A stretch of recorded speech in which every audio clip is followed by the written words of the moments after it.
Muy buenas compañeros, ¿qué tal? ¿Cómo estamos? Hoy tengo el grandísimo honor de estar con David García López, que es doctor en Ciencias del Deporte y es vicerrector en la Universidad Europea Miguel de Cervantes. Bueno, es presidente de la MSCA y estamos aquí en esta entrevista para hablar sobre entornos hormonales y cómo podemos hacer con entrenamiento, nutrición y descanso para optimizar estos entornos hormonales, estas hormonas, y poder mejorar un poquito más nuestro entrenamiento y nuestro día a día. Así que muchísimas gracias por estar aquí. Gracias a ti, David. Un placer. Muy bien. Bien, David, por lo que parece, todo el mundo suele hablar sobre entornos hormonales, sobre cómo modificarlos, sobre cómo optimizarlos, pero realmente, siendo objetivos, ¿qué importancia tiene de cara a progresar y de cara a nuestro entrenamiento?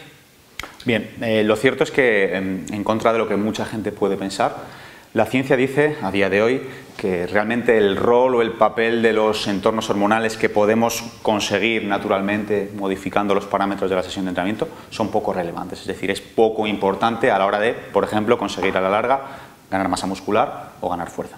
Mucha gente, por ejemplo, comenta el hecho de trabajar con sentadillas pesadas, con pesos muertos, para que te crezcan los bíceps, por ese famoso entorno hormonal. Efectivamente, esa es una leyenda o una creencia muy asentada. Y lo cierto es que esa es una de las razones que invitan a los investigadores a pensar que los entornos hormonales no son tan importantes como se creía. Es decir, no existe una evidencia clara que demuestre que, por ejemplo, entrenando los músculos del miembro inferior, ese entorno hormonal que efectivamente se produce, es decir, se produce un incremento en la testosterona circulante y en la GH circulante, pero lo cierto es que no afecta al crecimiento, por ejemplo, del bíceps braquial. ¿Por qué? Porque la ciencia viene a indicar hoy en día que la hipertrofia, la ganancia de fuerza, son adaptaciones intrafibra, es decir, responden a estímulos locales. Por lo tanto, entrenar una parte del cuerpo para mejorar otra es algo que la ciencia todavía no ha demostrado. Hablamos de que optimizar los entornos hormonales quizá no tenga demasiada relevancia para mejorar o para conseguir mejores resultados. Ahora, ¿crees que merecería la pena invertir cierto tiempo, ciertos planteamientos en poder optimizarlo, hacer las cosas un poquito mejor? Yo creo que sí, la ciencia sigue avanzando y por lo tanto el hecho de que a día de hoy entendamos que ese papel, esa importancia no es muy elevada, no quita para que un atleta o un entrenador quiera realmente hacer su planificación perfecta o lo mejor posible. Bien, David, cuando hablamos de entornos hormonales, cuando hablamos de poder influir sobre ciertas hormonas para poder mejorar más, principalmente, ¿sobre qué hormonas podemos influir y cómo podríamos hacerlo? Bien, quizá dejando a un lado la insulina, que es una hormona un poquito especial, aunque muy importante en el ámbito del deporte, habría que hablar sin duda aquí de tres hormonas. Habría que hablar de testosterona, habría que hablar de hormona de crecimiento GH, estas dos tienen un gran potencial anabólico, y también hay que hablar de cortisol, que es una hormona a la que se atribuye fundamentalmente un papel catabólico. Porque al final, para progresar en hipertrofia, hace falta un buen balance entre anabolismo y catabolismo. Efectivamente, el catabolismo siempre está presente en el entrenamiento. Parece que cuando entrenamos ya estamos inmediatamente sintetizando proteína, y no es así. Cuando entrenamos, sobre todo si entrenamos bien, de manera intensa, estamos también destruyendo, estamos catabolizando. Lo importante es que el anabolismo siempre gane al catabolismo, es decir, que la síntesis proteica siempre venza a la degradación proteica. ¿Y qué estrategias tenemos para poder influir directamente sobre estas hormonas y para poder mejorar este entorno hormonal? Bien, siempre dejando a un lado la farmacología, de lo que no estamos hablando aquí, es decir, hablando de las herramientas que tenemos a mano como entrenadores o como atletas, podemos influir en los entornos hormonales a través de las tres grandes herramientas que tenemos a mano, que son la nutrición, el entrenamiento sobre todo y el descanso. Sin duda, quizá el entrenamiento sea la manera más clara de influir en esos entornos hormonales. Por ejemplo, para influir directamente sobre la testosterona o la GH, ¿qué podríamos hacer o qué consideraciones podríamos enfocar en cuanto a nuestro entrenamiento para poder influir sobre ellas? Bueno, la ciencia más o menos marca una horquilla en cuanto a magnitud de carga de cara a optimizar los entornos hormonales. Hay que recordar aquí que la ciencia no avala que esa optimización luego tenga un efecto muy positivo en la hipertrofia y en la ganancia de fuerza, pero como hemos dicho, nos interesa hacerlo bien, vamos a optimizarlo. ¿Qué dice la ciencia? Bueno, la ciencia habla de seleccionar siempre ejercicios con grandes volúmenes musculares, es decir, ejercicios que impliquen masas musculares grandes, pues cuádriceps, glúteo, dorsal. Nos habla de seleccionar siempre entre 3 y 6 series por ejercicio, con una horquilla de repeticiones entre 8 y 12 y siempre por encima del 60% del 1 Nada nuevo realmente. Nada nuevo, no estamos inventando la pólvora, efectivamente. Y respecto al descanso, tampoco te voy a sorprender. Descansos de entre 30 segundos y minuto y medio. Vale. La cuestión es, si seguimos estas recomendaciones tal cual tú las estás proponiendo, quizá estamos dejando de lado otros aspectos muy importantes, como puede ser la tensión mecánica. Sin duda, sin duda. Aquí es donde muchas veces los científicos se agarran para decir que no tenemos que obsesionarnos con los entornos hormonales. ¿Por qué? Porque, por ponerte un ejemplo, si yo descanso 45 segundos entre dos series que realmente son exigentes, son series cercanas al fallo muscular, con una intensidad importante, tratando de mover la barra lo más rápido posible, al final ese descanso tan corto va a penalizar la serie posterior, sin duda. Es cierto que quizá la GH, que se ha demostrado que responde mejor a entornos ácidos y por lo tanto si no dejo tamponar el ácido láctico casi seguro que va a haber un incremento de GH, que suena muy bien, pero ¿qué pasa con la siguiente serie? A lo mejor no completo las repeticiones que tenía que completar, o no soy capaz de mover la carga que tenía que mover, o con la chispa y la velocidad que tendría que utilizar. Ahí es donde está la gracia y la dificultad de entrenar, ¿no? Muchas veces es difícil seleccionar en qué me centro. Aquí parece que lo ideal sería centrarnos en la calidad de entrenamiento más que en los entornos hormonales, por lo que, como he dicho al principio, viene a indicar la ciencia. Sin embargo, hay ciertas opciones, como por ejemplo seleccionar una correcta hora del día a la que podemos entrenar, que quizás puede ser una opción inteligente a tener en cuenta. Desde luego, desde luego. Los mayores picos de testosterona y de cortisol, que son antagónicas en cierto modo, se observan a primera hora de la mañana.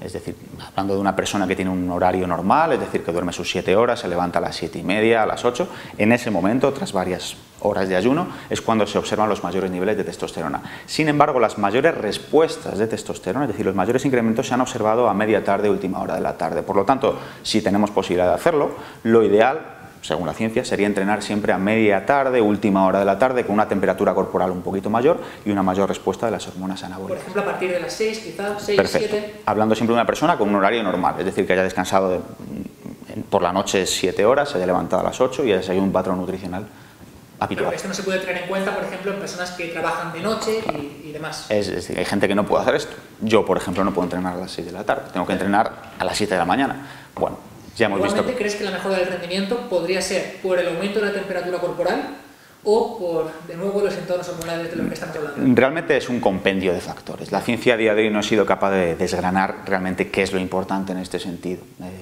Parece que hay un mejor resultado y quizá sea de múltiples factores, o por múltiples factores. Temperatura, mayor respuesta de la testosterona, bueno, diferentes cuestiones que hacen que el resultado a la larga sea mayor. Siempre hay que recalcar aquí que no todos somos iguales, por lo tanto es muy importante decir que esto no es una ciencia exacta.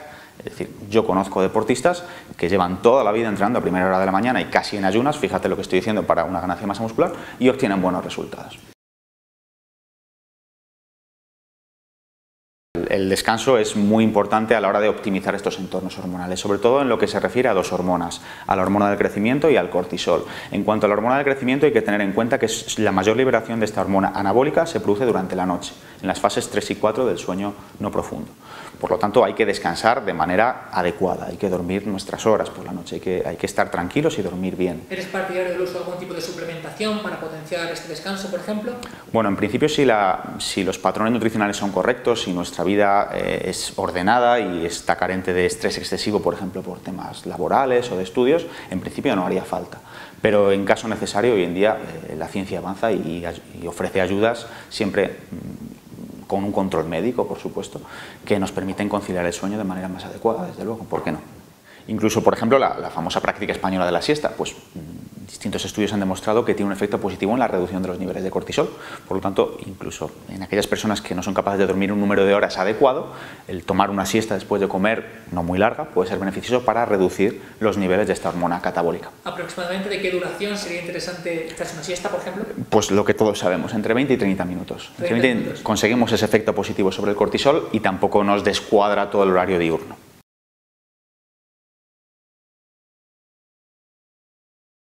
Una cuestión con la que muchísima gente está muy obsesionada es con el tiempo de entrenamiento y bueno, pues ya sabes, si no puede entrenar más de 40 minutos, no más de 45 por el tema del cortisol, ¿qué nos puede decir al respecto? Efectivamente, ese es el error que estábamos comentando anteriormente, de diseñar las sesiones por los entornos hormonales.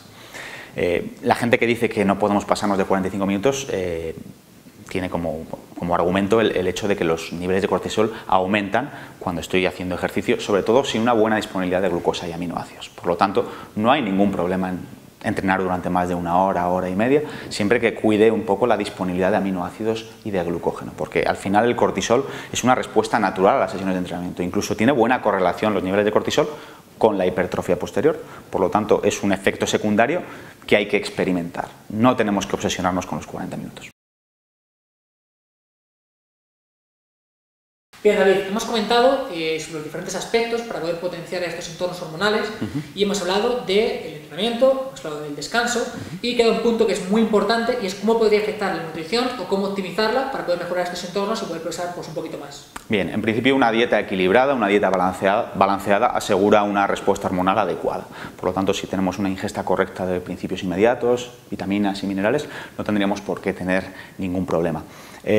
Con respecto a la insulina, al final se trata de aprovechar su efecto en cuanto a introducir aminoácidos y glucosa al músculo. Por lo tanto, esa ingesta post-entrenamiento, recordemos que tiene que incluir carbohidratos. Es erróneo el que la ingesta post-entrenamiento solo incluya proteína. ¿Por qué? Porque la insulina no solo ayuda a introducir la glucosa en el músculo, sino también los aminoácidos. Por lo tanto, es importante que esa ingesta post-entreno incluya carbohidratos. Respecto a las hormonas anabólicas, testosterona y hormona del crecimiento, podríamos decir que las estrategias nutricionales siempre son indirectas. Es decir, un suplemento, por ejemplo, preentreno, que me asegura una mayor calidad de entrenamiento en cuanto a repeticiones completadas, carácter del esfuerzo, una beta-alanina, una L-arginina, al final me van a permitir soportar un mayor estrés metabólico y por lo tanto se puede disparar indirectamente más la liberación de testosterona y IGH. Pero hasta donde llega mi conocimiento no existen suplementos que disparen de manera directa la liberación de este tipo de hormonas. Y desde luego tenemos que hablar de la hormona catabólica, del cortisol. ¿Cómo evitamos una liberación excesiva de cortisol? Bueno, pues entrenando con una buena disponibilidad de aminoácidos y hidratos de carbono, glucosa. Por lo tanto, en este sentido, si nuestro objetivo es ganar masa muscular, ganar fuerza, entrenar en ayunas no es una buena estrategia desde ningún punto de vista.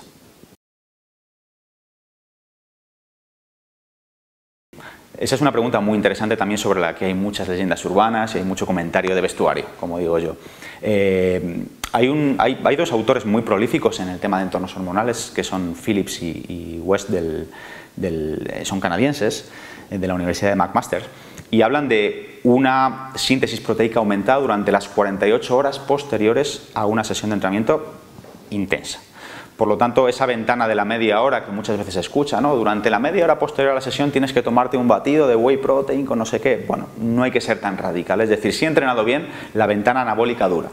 Volvemos al mismo. Como queremos hacer las cosas bien, lo lógico es comer rápido. Pero no solo hay que obsesionarse con la primera ingesta post-entreno. Esto es un protocolo que dura varias horas. ¿Por qué? Porque hay que aprovechar esa ventana que ya la ciencia ha demostrado que no dura media hora, dura 48 horas. Por lo tanto, no solo hay que ingerir después de entrenar, sino a las 3 horas, a las 6 horas. Es decir, hay que seguir un protocolo un poco más complejo. ¿Sigues algún protocolo específico y podrías recomendarnos alguna...? Siempre con el objetivo de ganancia de masa muscular y fuerza, entiendo. Hay una forma fácil de, bueno, pues de instruir o convencer a los atletas, es que la sensación de hambre tiene que estar prohibida en principio, por lo tanto hay que comer de manera frecuente y tienen que ser comidas completas. Esa es, digamos, la recomendación general. Con los aspectos nutricionales, con los aspectos de suplementación siempre hay que individualizar mucho, porque entran en juego intolerancias y entra en juego algo que los científicos a día de hoy hablan o mencionan como responders, no responders. Es decir, hay suplementos que funcionan muy bien para unas personas y sin embargo, y no se sabe por qué, no funcionan muy bien para otras. Por lo tanto, no quiero aquí dar una receta general, pero al menos sí, si quiero ganar masa muscular no tengo que pasar hambre.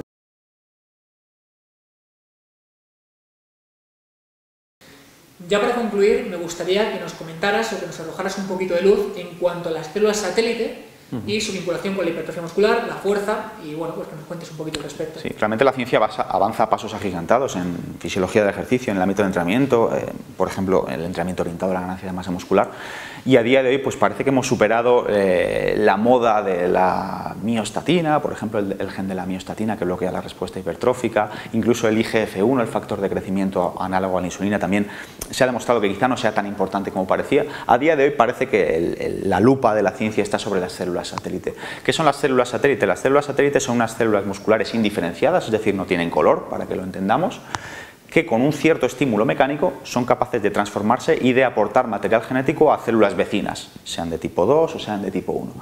la ciencia dice a día de hoy que aquí es donde parece que está la clave para explicar el por qué una persona hipertrofia mucho más que otra, aún entrenando igual. Por lo tanto, estas células satélite que desgraciadamente dependen de nuestra carga genética, hasta donde sabemos hoy en día, parece que tienen la respuesta de por qué entrenando igual tú y yo, tú puedas hipertrofiar más que yo, o incluso nutriéndonos igual. Es un tema realmente muy interesante que daría para hablar muchas horas. Bueno, David, pues muchísimas gracias por esta entrevista, la verdad es que me ha gustado muchísimo y yo creo que lo has explicado todo perfectamente y la gente lo va a entender muy bien. Así que bueno, muchísimas gracias por invitarme a la sede de NSCA y nada, comentar que tú has hecho varios webinars, has hecho varios seminarios sobre entornos hormonales. De hecho, yo te conocí en el Congreso de Fuerza de 2014, precisamente tocando este tema, por eso un poco contacté contigo para que nos arrojaras cierta luz. Entonces nada, pues que si la gente quiere informarse más, que te busque por internet, tienes diversos webinars publicados y solamente agradecerte la oportunidad de estar aquí contigo. Agradecerte a ti el que has contado conmigo. Muchas gracias. Gracias.